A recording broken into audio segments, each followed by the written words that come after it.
Okay, I'm good now.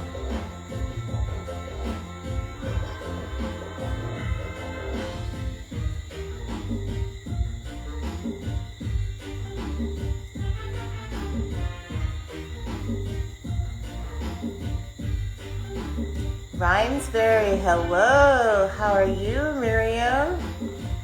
On the money, aren't you? I love it. How's the audio?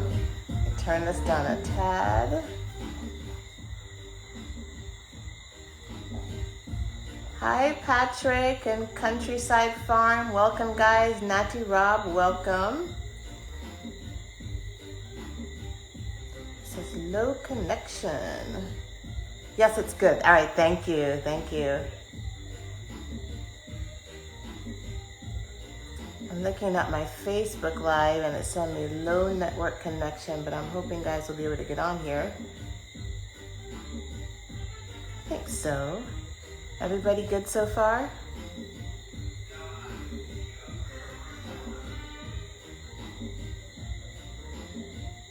Jetix, am I reading that right? I think so.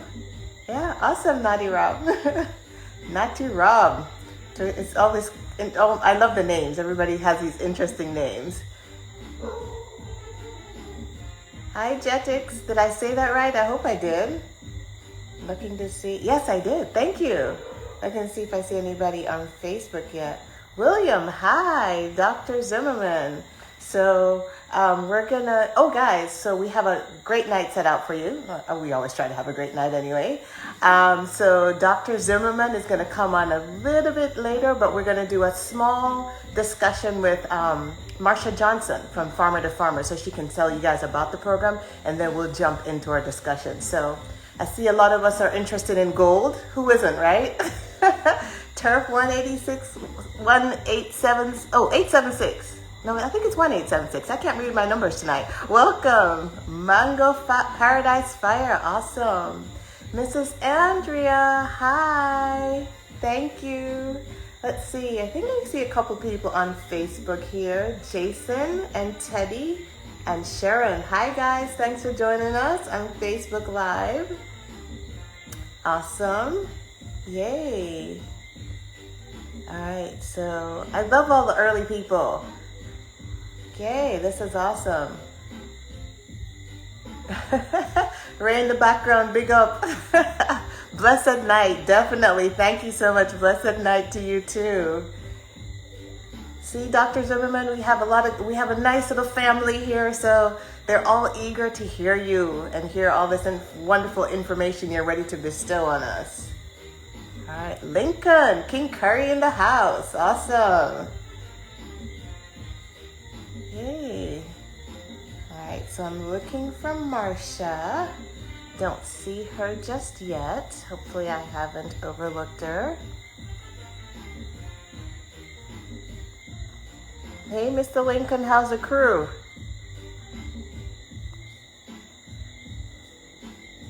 Hi, Elizabeth. I know you're under the name Elizabeth, but you know who you are incognito on Facebook. Thank you. Audley Thompson, welcome. Thank you for joining us on Facebook.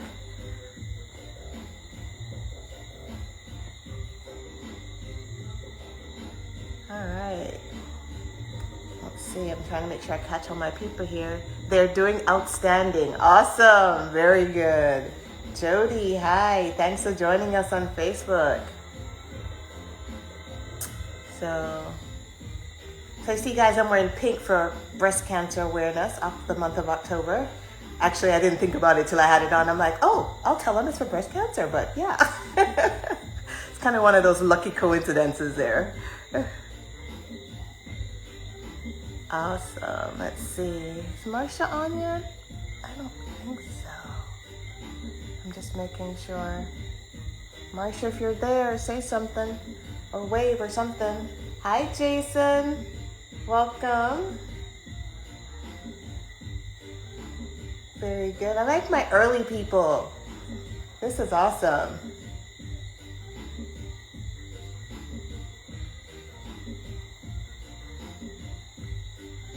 Let's see. I'm just trying to wait. Our guest of the night is actually here, but waiting for Marsha for a second here. Joanne Goat Farm, welcome. Thank you. I don't see Marcia just yet, so we'll give her a couple of seconds. I should say a minute or two.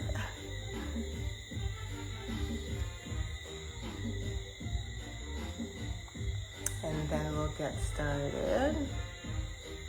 Thanks for bringing to us the awareness of, oh, you're very welcome. You're very welcome. Hi, Jason.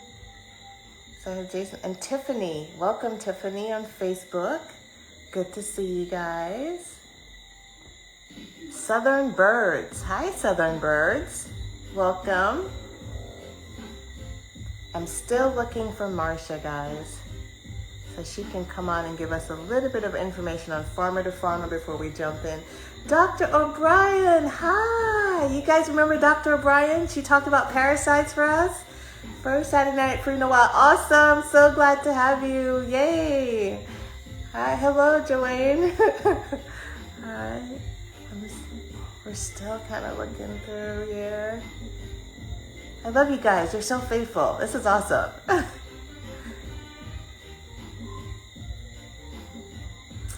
Let's see. Don't see Marcia just yet. I might have to get her at the end. Let me make sure I'm not overlooking her, guys. So give me a second here.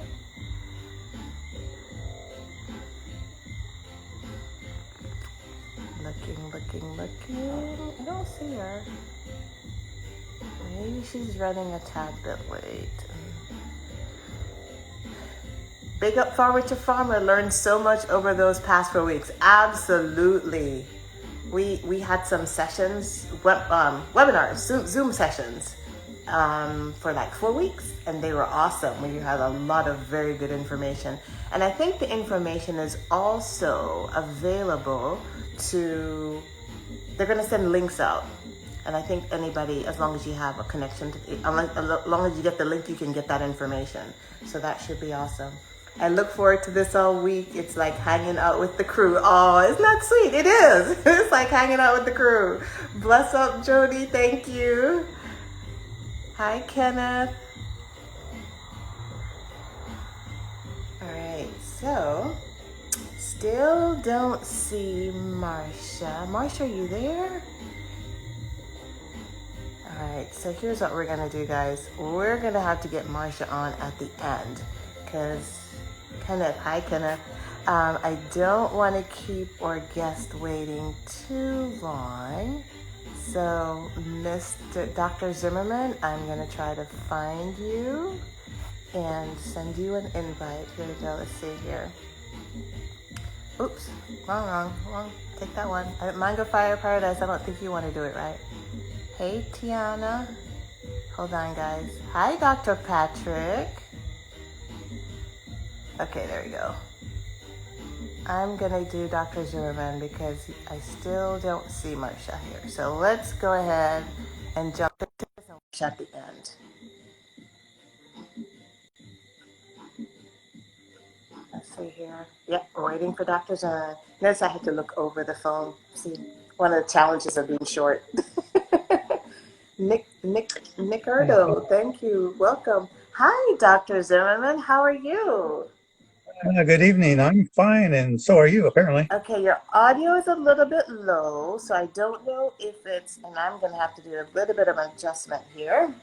I don't know if it's you or me. Let's see here. Give me a second, guys. See if I can put my audio up here. It is. Let me try to do this without messing this up. Sorry, guys. Give me a second. I can't get this to move. Is my audio, is it better? Go ahead and talk, Dr. Zimmerman. Let me see. Yes. How is that? All right. It's still a little low. Give me a second here. Can you help me with this? Putting the audio up. Give us a second here, guys. I had it turned down for something else right there. I had it turned down for something else and forgot to turn it back up.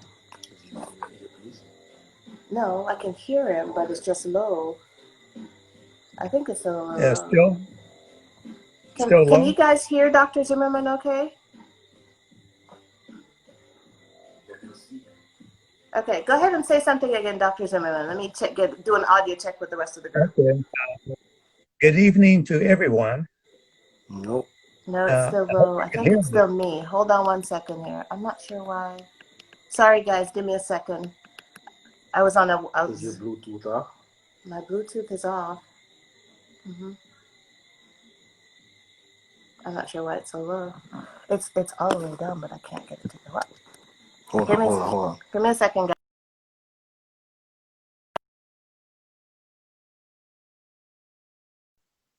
Go ahead and talk, Dr. Zimmerman. Okay, how am I now? It's still low. I turned my audio up, but Ah, it's still pretty low. Hold on. I'm not. Okay, let's try that.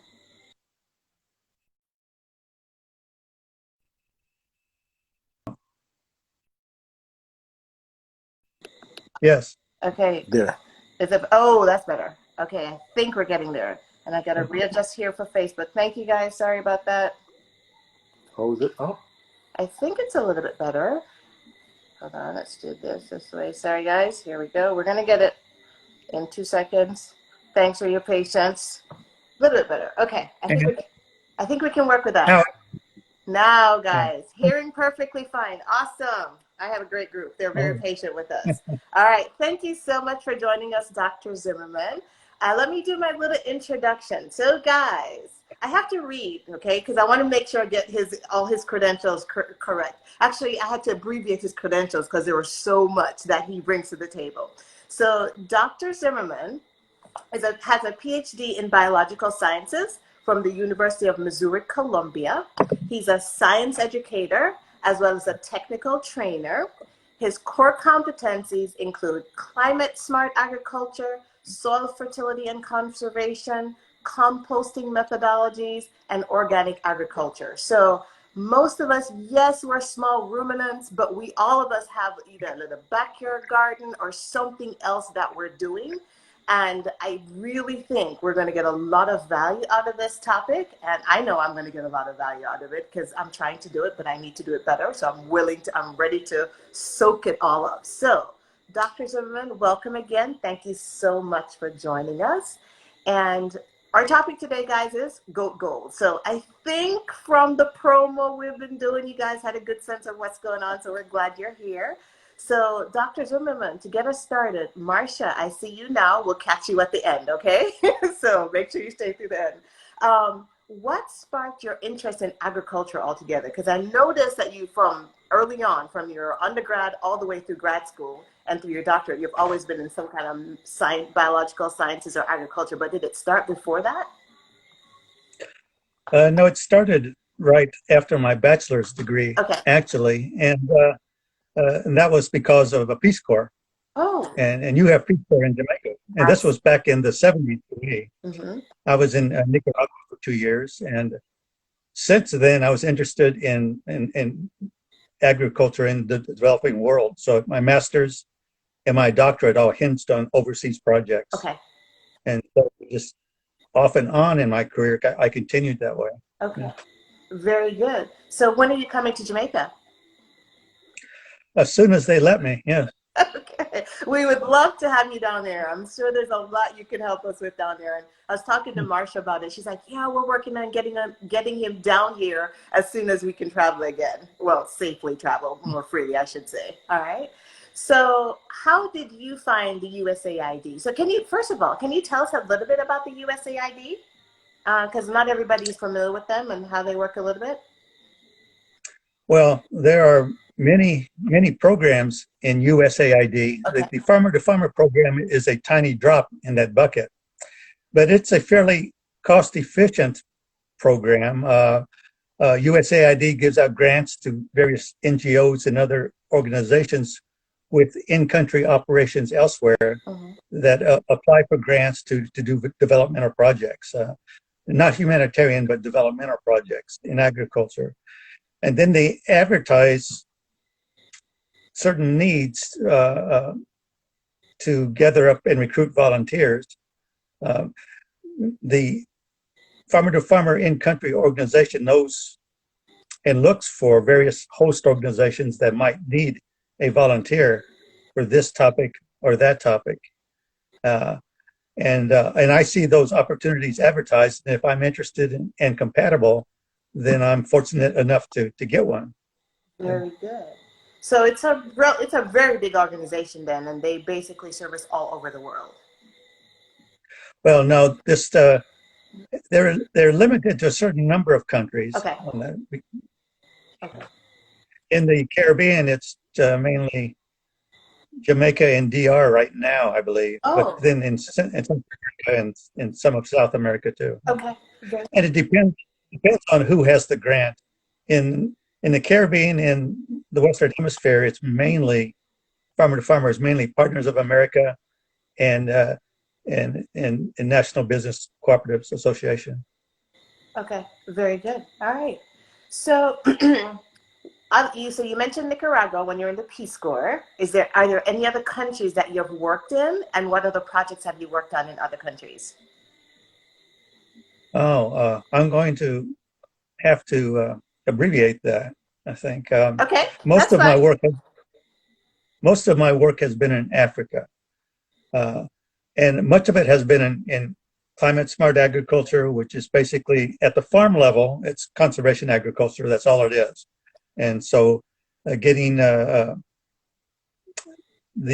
farmers not only more aware, but learning to make some changes. You know, they're pretty good at what they do, but they need to adapt to the changing climate. They want to adapt to the changing climate.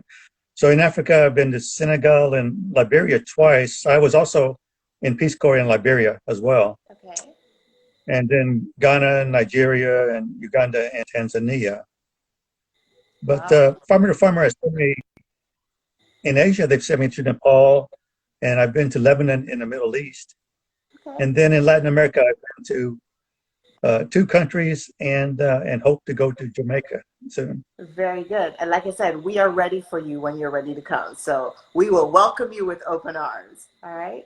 So let's talk a little bit about what I refer to as goat gold. Okay. So basically talking about composting. So explain to us what is composting and what is the process to make compost. Okay, now, well, we are all aware of composting, whether we actually actively engage in it or not, because it is decomposition.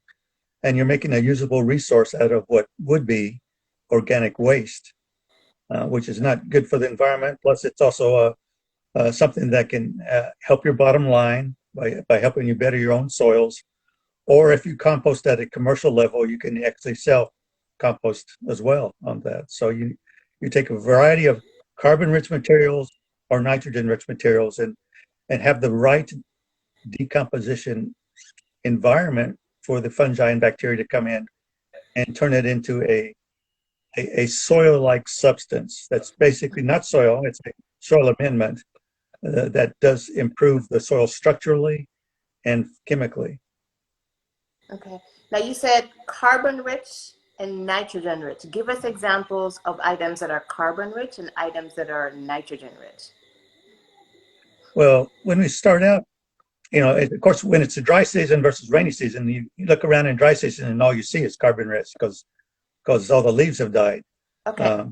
So that and straw and sawdust and wood chips. And rainy season, of course, especially for training during the rainy season, we're going to have a bunch of nitrogen-rich material, but it's hard sometimes to get adequate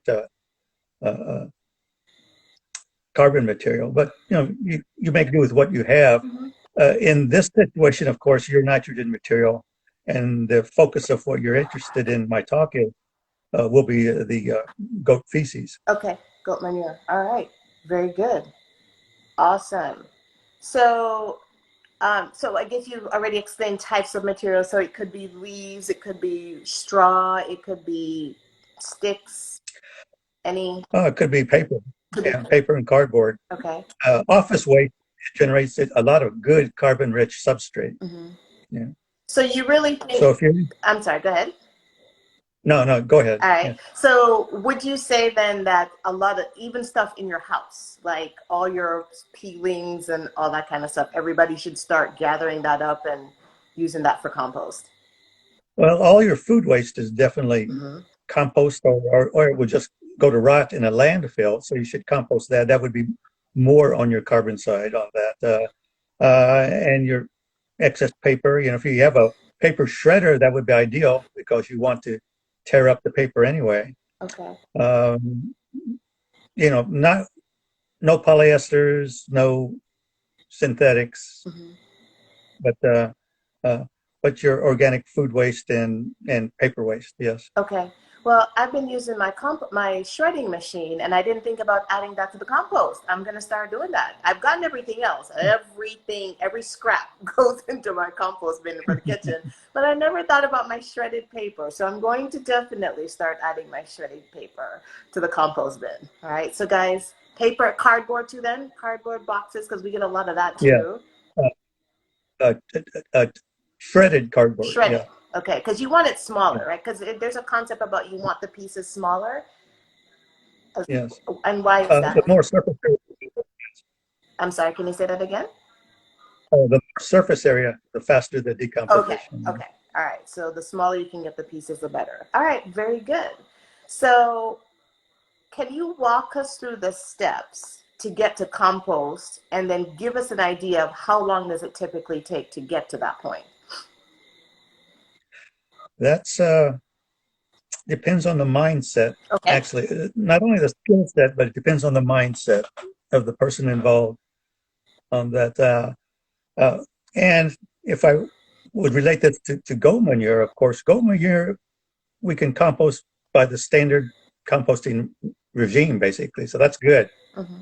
because compost is a goat manure is a relatively mellow type of feces.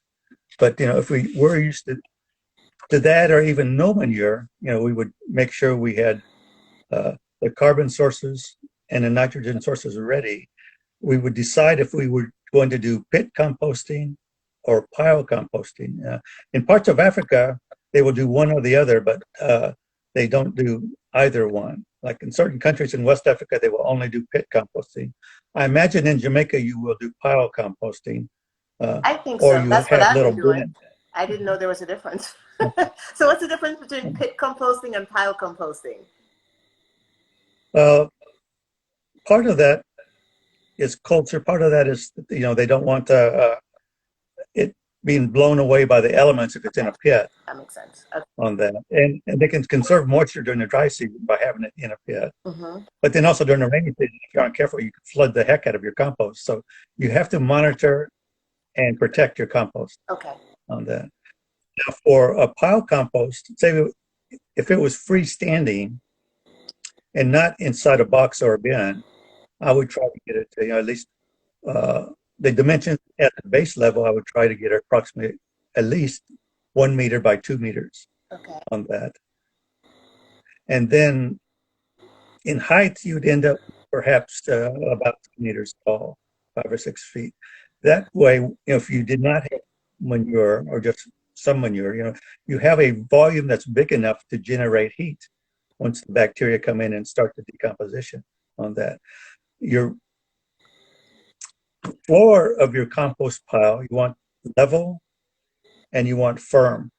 You know, um, uh, so sandy soil doesn't work very good. You basically want something firmer than that if you have a choice on that, and you don't want a shallow water table Okay. underneath. You would want to get away from water sources, not necessarily as far away as if we talk about mortality composting later, you really want that way far away from water sources. Hmm. But even for regular compost, you want to keep a little segregated away from the house Okay. and all that. Okay. But your base layer then is where your air is going to enter the pile. So you have to remember this decomposition is an aerobic process. It has to have air. They will come in through the bottom of the pile, not the top of the pile on that. So a lot of times it's very good to make sure your bottom layer is coarse Okay. like wood chips, like branches, things of that sort, so that you guarantee your air is coming in Okay. Okay. Very good. on that. These will not decompose, so basically you'll reuse these time after time again because they are coarse material. Uh, on top of that, I would add my first carbon material. And then you can do it two ways. You can add uh, carbon, then nitrogen, then carbon, then nitrogen, or you can pre-mix your carbon and nitrogen and add it that way. But if you layered it, you can even mix a little bit between layers on that. It depends on how you want to keep track and how you want to monitor your raw ingredients Okay. on this. But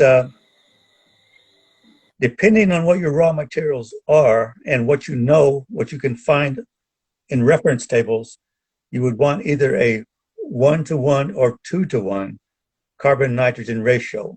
Many times it's 2-to-1 for starters, carbon to nitrogen Okay. on that. And then in between, at least one standard formula has you also adding, in addition to a carbon layer and a nitrogen layer, then you have accelerators that you would add a very thin layer on it because you want microorganisms there from the start to start decomposition. So if you have a very good field soil, it's going to be rich in microorganisms. So you could just bring some field soil and after each nitrogen layer, you could sprinkle a very thin layer of field soil on top, say 1 or 2 centimeters on that. So if your carbon layer was,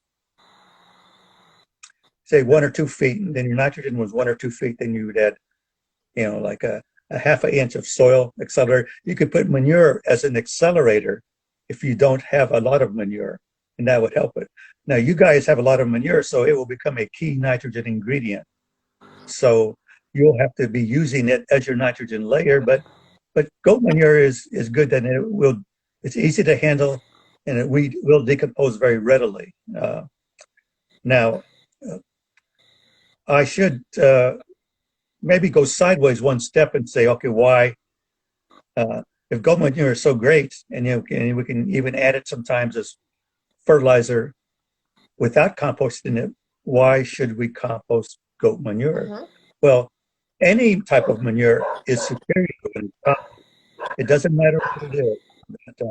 It can be super hot, like poultry manure, or great manure, like horse manure, everyone likes. Mm-hmm. And goat manure is also good, but there are two products adding it straight as an organic fertilizer, and that is goat manure often will have weed seeds in it. Wait, see. Because unlike cows will thoroughly digest everything. Goats will not thoroughly digest everything. So you often will have weed seeds inside. Mm-hmm. You don't want weeds sprouting in your fields. So you want to kill your weed seed. And they might have parasites or pathogens on that. So you want your compost process to be quality compost processing on that. You must have quality control, which means you want a temperature high enough to kill your weed seeds and kill any pathogens that might be there. Now, and that's what we're trying to establish here, because if you do bad composting, you're going to have weeds and other stuff in your field when you apply the compost. So it has to be monitored and checked to make sure that you are killing everything and making a good, mature compost. Okay. Now you said temperature is high enough. Can you give us an idea of what kind of temperature we're looking for? Do you want centigrade or Fahrenheit? I like Fahrenheit. Okay. I think in Fahrenheit. You could do active compost. You could even do up to 140. A lot of people say 110 to 120 is best. When you get up past 160, you're starting to kill all the bacteria, good and bad. Okay. But if you want to kill pathogens, you're going to have to get up to 160 for a while. Okay. And let it kill, then let it cool down as it will, and then turn the pile over. The good bacteria that remain will grow up and decompose some more. But you want to hit that critical threshold to decompose, to kill weed seeds and decompose that. And a rule of thumb they use, they being, I guess, most people I talk to, is say if you get 3 days in a row of 160, or at least 140, Mm-hmm. then that will give you a sanitized compost on that. Okay. If you hit 170, if you hit 170, on the other hand, you will kill everything. So, you could still start over again, but you'll basically have wiped out your microflora. Mm-hmm. And it will have to cool back down, and then the microflora will have to reestablish again. Okay. You're talking in scientific terms. What's microflora? Because a lot of us left school a long time ago, and we're like, don't remember that term. Oh, so that's the fungi and the bacteria. Okay, I'm just making sure. So you talked about turning it. How often are you supposed to turn it, and when? And is there like a set way to do the turning, or just mix it up? That depends on raw material. Depends on the clear time of the composter and whether you're doing active managed compost or passive managed compost. Okay.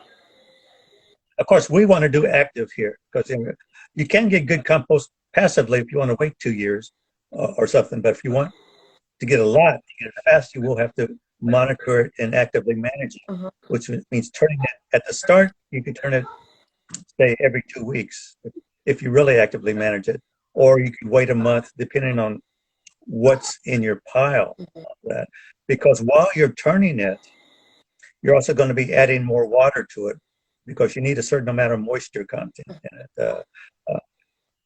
When you form your pile at the start, say that if it takes off very well, it will have a good high temperature in maybe 2 days Okay. or more.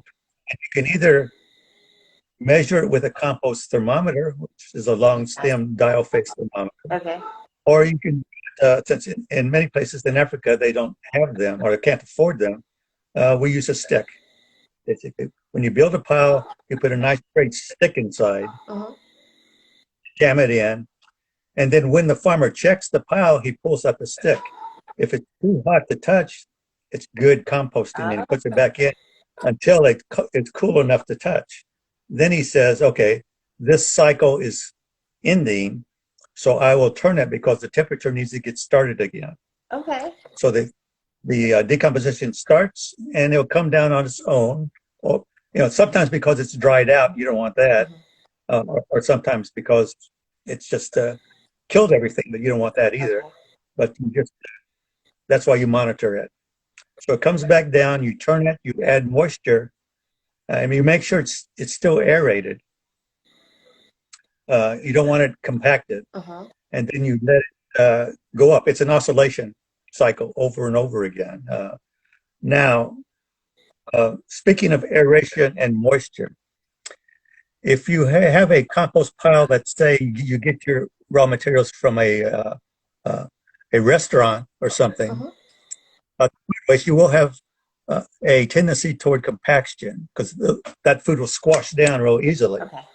So in that case, you're going to have to add stuff to build air spaces inside, which means you're going to have to add sticks and things right into the pile to make sure there's enough pore space in the pile to have air. If you have just leaves and hay and other stuff and you don't walk around on your pile, you'll be fine on it. So you need good aeration, and you need a moisture content around 50 to 60%, more or less. Now, you don't need a fancy instrument to measure moisture content. You just shove your hand into the pile, grab a handful of composted material, yank it out, and squeeze it, right? Mm-hmm. If there's water that drips off, it's too wet, you're going to have to turn it just to get it drier. Okay. If it's dry, of course, you'll have to add water and turn it. If just one drop comes out, maybe you have just the right amount of moisture, and then that's 50%. Okay. So you're going to keep track of that, going to keep track of the temperature, somehow the aeration, carbon-nitrogen ratio. And last thing we didn't mention was pH. Those 5 factors are your main key environmental composting factors that you have to be aware of and you have to document and monitor. Even if you don't measure it, like aeration, you will want to write some notes so that you learn what a well-constructed compost pile is with goat feces and whatever raw materials you use. We have not talked about pH. What is the Is there a lot of pH variation in the soil around where you are?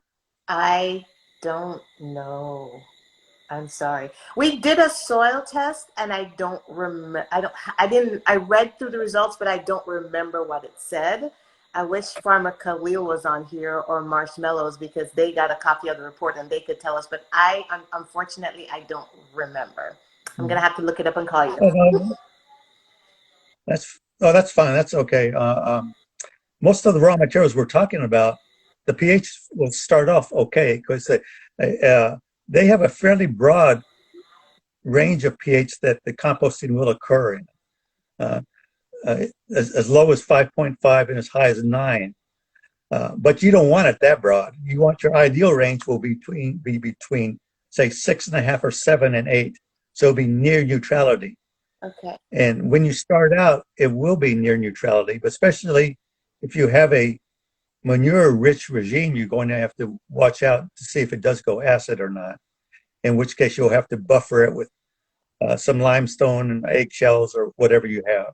Okay. All right. I was talking to another farmer in Jamaica, and he did mention using limestone, and he was talking about the pH that, when he mixes the limestone with the compost, he does get a nice neutral pH balance. So I'll have to tell him that I got confirmation Yeah, he's there doing you the go. right thing. Yeah, very good. All right.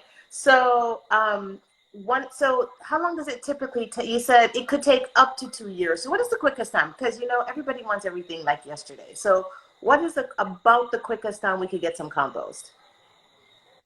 Well, there are certain really rapid methods that people try. Most active managed methods will still take you up to 2 or 3 months on Okay. that. There are rapid methods if someone's out there every day and he's doing research more than everything else. Well, you can get it done in 1 month, but I doubt whether you or I or the farmers have enough time to be that active on that. Mm-hmm. But you can be active enough to at first turn it every few days whenever it's necessary, and then turn it every week, and be prepared to wait 2 or 3 months. Okay. And of course, that depends on the quality of the compost. That's the final arbiter. If you have immature compost, you could actually have toxic compost. You don't want that. You have to make sure that it is mature. How do you know if it's toxic? Is it that just that it hasn't spent enough time to break down? Is that what toxic is then?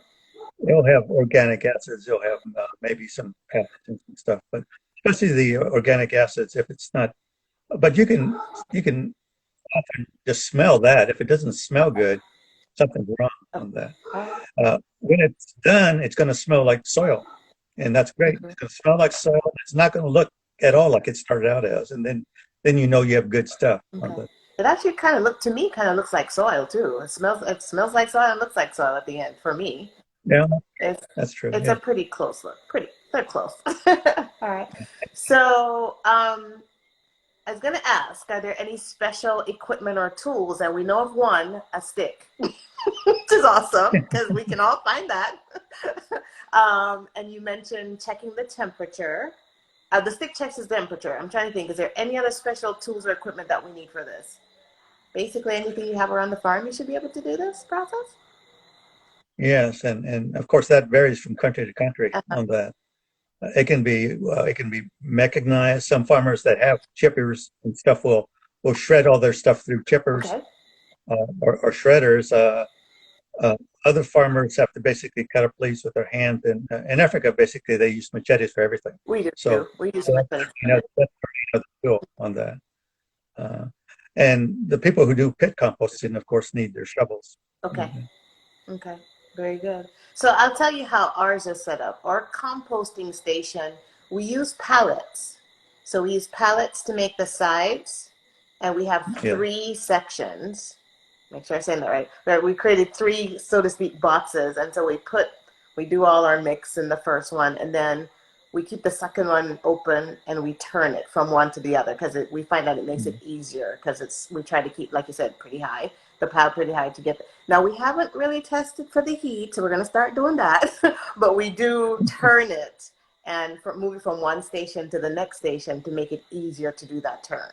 And then when you're ready for the next term, we move it from the second station to the third station to make it easier. So yeah, it's actually, we're not as scientific, but we're getting some. So we're going to have to step up the process a little bit.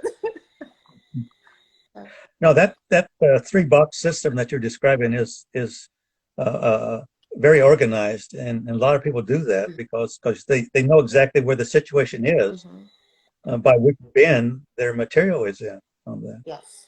And we think with the pallets, it gives that air circulate, that helps with that air circulation too, because it's not like all closed in. And anyway, it works for us. So everybody just find a system that works for you and definitely work with it, because it's definitely worth doing. All right. So what are some uses of compost? Like, we spent 2-3 months of our life creating this magic. What are we going to use it for? Well, I hesitate to always say composted fertilizer because many times it's not. It's a soil amendment. Okay. It has some slow release nutrients in it. In that case, you could say yes, it's like a fertilizer, but it's slow release, and of course not as concentrated in its nutrition. But it does help sandy soils and it helps clay soils. Either one, because it helps their texture. And sandy soils help retain moistures if you incorporate that into the soil. In clay soils, it will help drainage on that. So it helps that. It acts to attract cations, like clay will attract cations, like will attract magnesium, potassium, that sort of thing, out of the soil water. On that, it will add the organic matter, of course. And there's 3 or 4 other things I can always think of, but I've forgotten right now on that. Okay. But it's oh yes, and I should say it does help relieve the stress from certain soil parasites as well. On that, like oftentimes if it's regularly used, the nematode problem actually decreases in the soil, and sometimes the root rot problem will decrease. So that's good for folks growing vegetables. Yes. Yeah. All right. And there are a lot of us that grow other crops. Okay. So so what about those of us that have pastures? Would compost help with pastures, help managing the pastures? And it will do about the same on pasture addition. Normally one doesn't incorporate the mulch. They add it just like they would manure, and of course most farmers, I guess, just leave the manure in the field if the livestock is there. But if you do compost it, you can spread it manually, or you can just get a manure spreader and spread compost with it, or get a hand-drawn rotary spreader, or even a drop spreader to make even layers. And it's a gradual process, but it's more evenly distributed that way. And it's even from the first season, it will help with the moisture retention and the growth of certain grasses. Of course, you're going to have to combine that with pasture management. Absolutely. Okay. So somebody on Facebook had asked how long. Oh, he's asking how long does my process take? I just saw the question. So we're trying to do it in about 2. Well, of course we're trying to rush things, right? So if we see it broken down enough, we will use it in like 2 months if we think it's close enough to where we're trying to go, basically. But like Dr. Zimmerman says, it's better if you wait a little bit longer. But we've used it as early as 2 months. And we haven't had any issue. We have another farm that he comes and gets it, and he loves it. He thinks, hey, this is amazing. And it's about at the 2-month mark, and he's been using it just fine. So that's not a bad thing, is it? No, it's working, because he said his plants loves it. So it's going really well there. All right. So why do you think most people don't compost? What are they missing out on? And why do you think they don't want to do it? And that's not a rhetorical question, I guess. No. It's your thoughts. Okay. Well, most folks, including most people that live in the middle of town like me, and like the fact that I've been guilty of it for decades myself, is that it's no initiative to do so. We don't need to compost. We don't. even though nowadays most of us are more aware of that, and we can have our backyard compost piles or uh, of various sorts on that. Uh, Most people here in the well, I don't know what an average person is in the United States anymore, but um, you know, most folks can run down to the store and get a bag of compost That's true. as opposed to making their own. Yeah. So it's just the work involved. Everybody's like, why bother? I mean, I can go to the store and get it. So it makes life a lot Yeah. easier. Yeah. My mother, I was just thinking about this earlier. My mother and her neighbor, she lives in Kentucky. My parents live in Kentucky. And they have been composting forever. And, first when I said, I'm like, okay, yeah, whatever. And now I'm thinking back, I'm like, oh my gosh, this was amazing. And it was, and they're in the suburbs of Lexington, Kentucky. They're in the suburbs. And so they had their little compost bin and they put all their little food scraps in it, and just the bin itself, because they make it everything easy, right? So the bin turns like you have a little crank and you just kind of get out there and turn it. And they have beautiful gardens and they love it. So even if you live in the city, guys, which most of us are in the country, you can still compost. And I think if nothing else, is just being more aware of the earth. And like you said, if you don't use it correctly, it's just going to go to the landfill. And if we all want to try to do our little part to help minimize the impact on the earth by doing bad stuff with your trash, do it the right way. So I've also been collecting bottles, guys. I have tons of bottles. I'm like, oh my gosh, I feel like a little hoarder, but I feel bad about throwing all these glass bottles and plastic bottles out. So I have to come up with projects to use them all. So, all right. What makes it gold? What makes composting or the compost itself valuable? I think we've touched on a couple of them. It's definitely worth reading. We can reiterate some of them.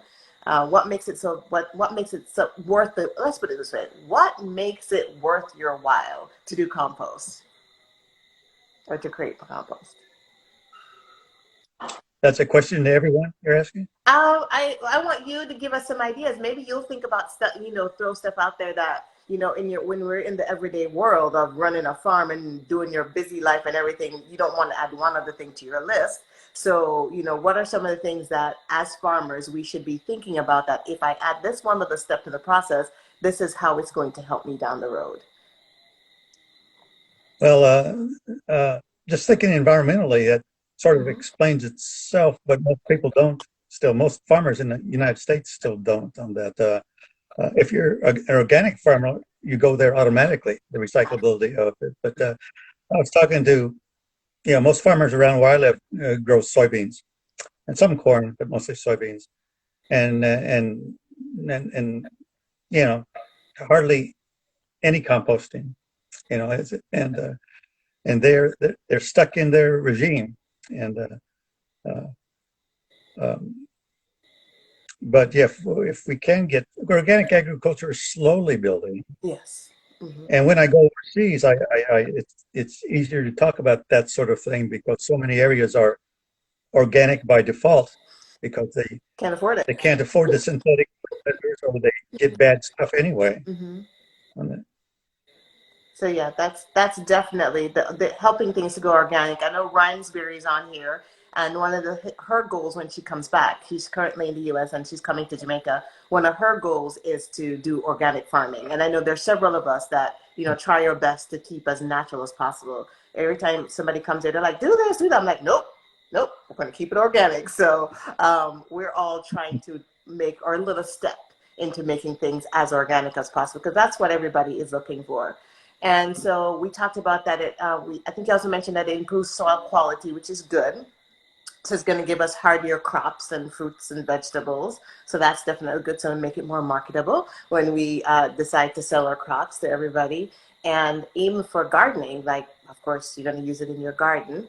And one of the questions that I had is, what is the difference? Because there's sometimes, and first of all, guys, the first time I went, before I started the farm, I only touched the dirt when I fell down. I was not a gardener. Had nothing to do with the dirt. Okay? Now I'm fine, plain and poop. Who would have thought that?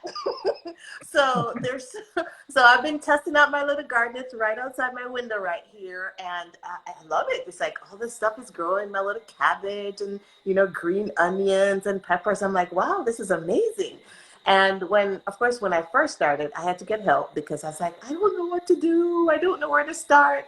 And so I had a girlfriend come over and she helped me. And so, some of the crops that that we planted, we did straight goat manure, and then others we did composting. So what is the difference? I should say we use compost. So what is the difference between using straight goat manure versus going all the way to compost? Is there pros and cons to using straight manure versus compost?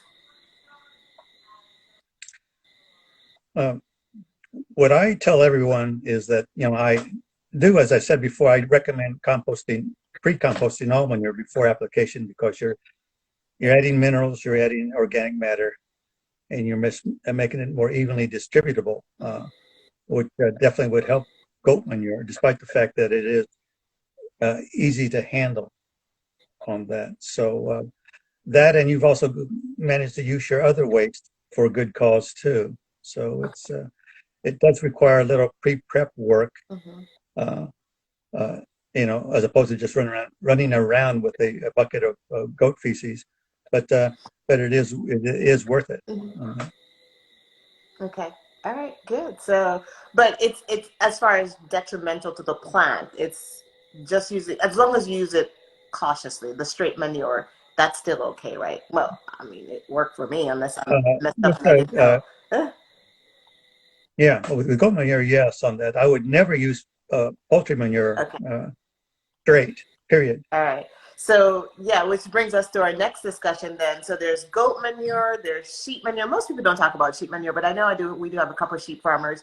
There's rabbit manure and chicken manure. So if we try to compare and contrast all of those, can you give me some thoughts on, because I know chicken has a lot of nitrogen, I think. So it makes it a little bit, I'll let you say Chicken has terms. Go ahead. And you always have the ammonia toxicity problem for the chicken manure. Even if you let it sit out and dry for a couple of days, a lot of the ammonia would volatilize. So that would make it safer on that. When I go down a list of different manures, I'm always just looking for the nutrient content and the hotness category, which is the nitrogen. That's why everyone loves horse manure so much. And cow manure is fine too, but they always, have to be aware of the chicken manure, and everything else we just put in sort of the acceptable category, except for swine. Everything else we put in the acceptable category, except that swine manure is so darn watery that you really have to take precautions in using it. Okay. Go ahead. What about rabbit manure? I have a friend that uses rabbit manure, and her stuff looks amazing. No, rabbit manure is fine on that. I don't run into too many people that use it, but no, it's fine. Yeah. All right, guys. So anybody, because we have some people with rabbits too. If you guys have rabbit manure, I saw the most beautiful, humongous calaboose I've ever seen in my entire life. So feel free to use that rabbit manure too to help with your garden, because it definitely helps as well. All right. So I did see a question that said, what is the benefit of warmth in your compost? What is the benefit of what? Warmth, the heat or warmth in your compost. What's the benefit of that? Well, the warmth is a byproduct of, we're assuming not from manure, but that's just the heat itself is from decomposition. Because the bacteria and the fungi are breaking down your large structural carbohydrates into smaller molecules that are better assimilated by plants on that. So you need the heat to show that you have active microorganisms that are breaking down the complex organics into simple organics on that. It's sort of like just cooking something, right? If you don't have heat, you're going to have raw material forever. That's true. All right, so we need that heat to help break down the compost and to Okay. All right. And guys, just a reminder how the heat check is a simple stick, which I love that. That's the best tip you've given us ever. We don't have to go out and buy an expensive thermometer. We can use a stick and bring. I don't know who's going to test it though. I don't know who's going to feel it because I'm not trying to do that. That's where I draw the line. I let somebody else do it. Now, if you are serious about about making compost commercially, Mm-hmm. or if you are trying to get certified organically, then you will have to use thermometers Okay. because you will have to take many, many records and documentation. Yeah. Okay. All right. I'm not sure that I'm going to get to that level, but if I do, then I'll know I need to do all of that. I'm just using for around the farm use, and if anybody else wants to use it as well. So guys, hopefully you have gotten some tips here, and that I wish I could. I'm going to go ahead and ask and see if you guys can let me know if anybody here is using any of your manure. Just put a note or just say, I use my rabbit manure or I use my goat manure or chicken manure. I want to see if anybody else is using it, if anybody else is tapping into this gold. All right. So while we see what everybody else is doing here, any other questions, guys? I think I asked all my questions. I'm trying to think if there's anything else. Yeah, because we love it. It's worked really well for us. I don't know. Also, is anybody else in the group actively even marketing compost? That's another good question. I know of one other farm that's doing it, and I can't say we actively market it. It was just, okay, somebody said I use rabbit manure. All right, awesome, Jason. We don't actively market it. Like I keep saying, we're going to start. We haven't just yet, but I know there's one farm that actually no, she just actually markets manure. She doesn't even actively market compost. So guys, this is a great opportunity for us. How about fish effluent? I can't pronounce that word. Effluent? Is that right? Did I say that right? Fish effluent? I can't say that word.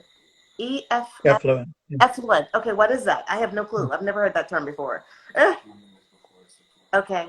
Oh, just the liquid base material All that right. So you Dr. can find. Zimmerman, before you do that, we are getting to the end of this first session because we only get an hour. So we're going to end this live now, but we're going to come right back in. And if I miss your question, that we're going to start with the fish effluent, and then there's a couple other questions over here, and we're going to keep this going. All right. I sell to coffee farmers. Awesome, Dr. Young. So we're going to end this now. We're going to come right back, guys. Okay. So remember the fish effluent. All right. See you in a couple seconds. And